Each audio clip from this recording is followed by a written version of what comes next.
Stefan Mallarmé je znal povedati, da so pesmi zgrajene iz besed in ne iz idej, in Ivo Stropnik, avtor pesniške zbirke Od Danusa do Želve, se tega dobro zaveda. Namreč cela zbirka je zgrajena iz tako imenovanih lirsko-slovarskih gnezd pesniške oblike, katere avtor je prav Stropnik. Te pesmi govorijo o marsičem, a najprej in predvsem pa o besedah in o tem, kaj besede počnejo z nami, govorkami, govorci, kam nas vodijo in katera vprašanja vzbujajo v nas. Vse pesmi so namreč v tej zbirki sestavljene na način nizanja vprašanj, pri čemer pa gre za retorično vprašanje. Kot vsaka odlična poezija, seveda tudi Stropnikova, ne nudi odgovorov, ponuja pa kupe natančno zastavljenih vprašanj, medtem ko odgovore pripušča nam, pravkam in bralcem. Evrotalec.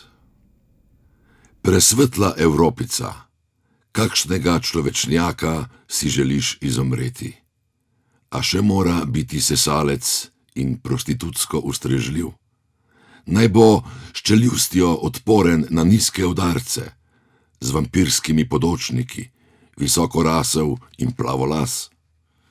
Ali hočeš raje izumreti takšnega s plešastim naglavnim grebenom, z gibljivima mezincema na nogah in opesti s figavim palcem? Izkažeš antropologom prihodnega stoletja sključenega podrepnika Evrotalca, živečega na tleh, na malomeščanskih ulicah, odpornega na živo srebrnih -20 in peklenskih 40 nad ničlo, takšnega, ki je že znal uporabljati zobotrebec.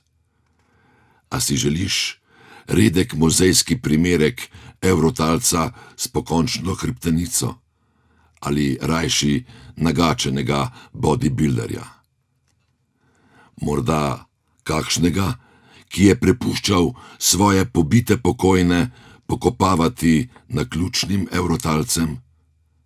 A želiš izumreti takšnega, ki je še znal piskati na parno piščal lokomotive, domoljubnega ob tabornem ognju in vinu, paničnega med potresi in vulkani, Evrotalca, naslonjeno mislečega na ročaj lopate, zaljubljenega okopja, harpune, puščice in loke, Evropica brezmadežno spočeta.